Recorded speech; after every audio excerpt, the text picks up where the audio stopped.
Over the years, I've heard plenty of people complain about Halo Reach. Some people seem to love it, some people seem to hate it, and then obviously some people don't care. But I'm mainly just talking about the people that love and the people that hate it here. So, as the title suggests, is Halo Reach the video game more faithful to Halo as a franchise, or is the novel Halo the Fall of Reach more faithful? I know that sounds like an insane question, and you're probably thinking I may have lost the plot a little bit here, but hang with me. There were a number of things that got my mind kind of jogging on this topic. One was, I'd noticed over the years, a lot of people that seem to hate Halo Reach will constantly just say that it broke the lore. I've never really been that satisfied with that answer. Then one day I heard Dishonored Wolf in a very old EFAP episode going on and on about how much he hates Halo Reach and why. And I didn't really find his answer that satisfying either. The gist of what he was complaining about was the lore breaks with Cortana and character inconsistencies with Dr. Halsey. But then I started thinking to myself, is Halo a video game franchise or a book franchise? Because personally, I would label Halo as a video game franchise with novels to assist in some storytelling if you want to go look deeper into the lore. Unless, of course, you're 343 or now Halo Studios and you require your gamers to read a bunch of books to understand the story, but I digress.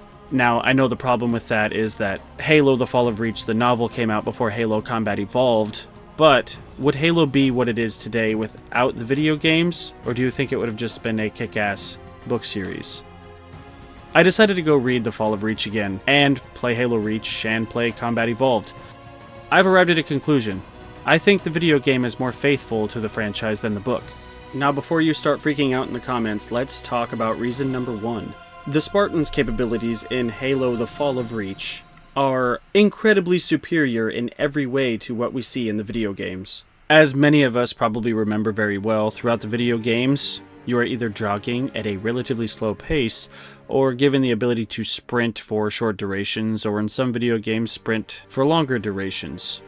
You are strong enough to flip over vehicles, such as warthogs and tanks, and you are extremely resilient to fall damage. That checks out with some of the enhanced capabilities that they have in the novel, where they have enhanced strength, improved reaction times, indestructible bones, and Mjolnir armor that can withstand getting shot, or other simple things like falling from space or other very high places, and not taking enough damage to die. One thing that they do not have in the video games is enhanced vision, as you either need a flashlight or night vision inside of your helmet to see in the dark, and a very big one being the increased speed. Something that we do not see in the video games at all, but in the novel, they can run up to 55 kilometers an hour, or about 32.4 miles per hour, or Kelly, who's a little bit faster, the fastest on Master Chief's team, can run 62 kilometers per hour, or 38.5 miles per hour. Now, I don't know about you, but I've never seen Spartans running that fast in any of the Halo video games, making me wonder if the novelization of their capabilities is actually that faithful to the video game franchise. A couple of really intense scenes inside of the novel that really stand out to me as something that would potentially break the lore, so to speak, of the Halo video game franchise is one scene in particular where Master Chief is able to deflect a rocket with his bare hand using his onboard AI Cortana to get the timing accurate. But just the sheer capability of being able to jump, spin, and push a rocket away from you doesn't really sound like something you can do in the video games at all. While it is a very awesome scene, and I like it, I don't really correlate the novelization of The Fall of Reach with what actually happens in the games. At least as far as the capabilities go, because with the character moments, I'm totally fine with splicing them in my brain. Another scene that stands out is a training exercise where the Spartans were supposed to capture the flag in a heavily guarded area, and they were basically acting like ninjas and deactivating all of the surveillance cameras before entering and fucking shit up. Alright, so in the Spartans capabilities department, we're going to go ahead and put Halo Reach the video game as more faithful to Halo the video game franchise than the novelization. Moving on to the next point, and this is one that really made a light bulb go off in my head, is a scene with Cortana at the beginning of Combat Evolved. When she gets inside Master Chief's noggin, she says, Your architecture isn't much different from the Autumn's. Don't get any funny ideas. This really got me scratching my head when I went back to replay Halo 1, and I thought to myself, that's a very odd thing to say for somebody who'd been inside of Master Chief's head to quite an extent inside of the book. You would think that if she had ever been inside of Master Chief's helmet, that she would already understand and know what his armor is like, and that the architecture is similar to the Autumn's. Her saying this implies that she's never been inside of his armor, meaning that the novelization isn't necessarily that accurate to what's actually happening in the video game. Now, I know that what I'm saying right now is heresy, but Cortana acting like she'd never been inside Master Chief's helmet would go in line with how Halo Reach the video game ends, when Cortana was never put inside somebody's armor, Noble Six delivers her to Captain Keyes, he then proceeds to take her to the Pillar of Autumn, put her inside of the ship, and then they fly away from Reach, before Noble Six makes his final stand and dies valiantly on the planet Reach. Now, I'm not just bringing all of this up because I want to say disregard Halo The Fall of Reach, the novel.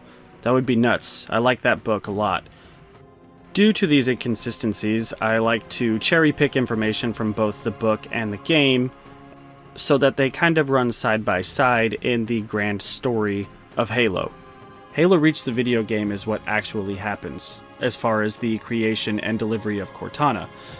And that story takes place on the actual planet, while the story of Master Chief in The Fall of Reach the novel shows Master Chief's perspective fighting in space, before leaving Reach after the rest of his Spartans are all but wiped out. They can coexist this way. The only thing you have to cut is any interaction with Cortana and Master Chief. I know that kind of sucks, but like I said, Cortana acting like she'd never been in Master Chief's helmet before after all of the shenanigans in the book is kind of a contradiction. The video game aligns better with where Halo 1 actually takes off. Another reason that I want to hold this position is that I believe Halo is a video game franchise first and a series of books second. If I believed Halo was a series of books first, then I would have to accept all of 343's garbage material that contradicts everything from the Bungie era and all of their novels, and intersplice the books and the novels to actually make sense. When I'm a very firm believer that if you are transferring mediums, you need to go and establish your world and your story from the ground up. You can't just have everybody read a book and then expect them to understand what's going on inside of your video game. You don't have to read The Fall of Reach to play Halo Combat Evolved.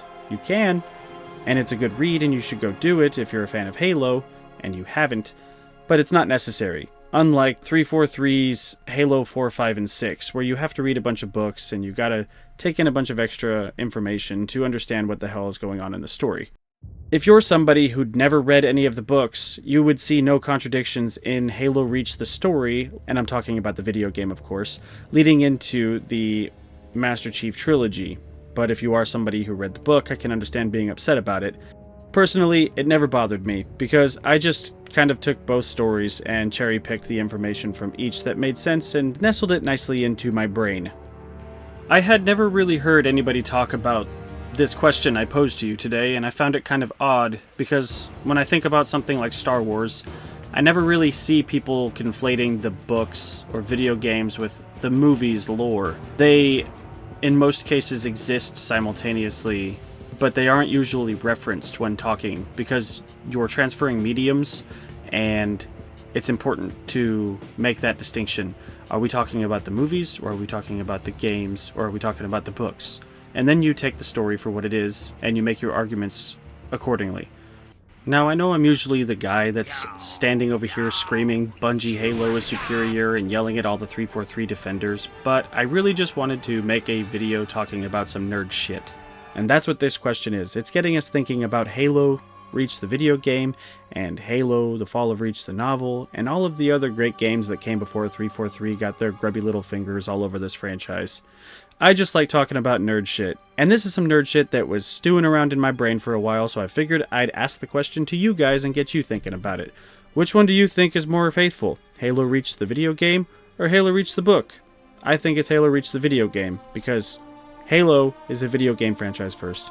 Thank you for watching, and I'll catch you at the next video.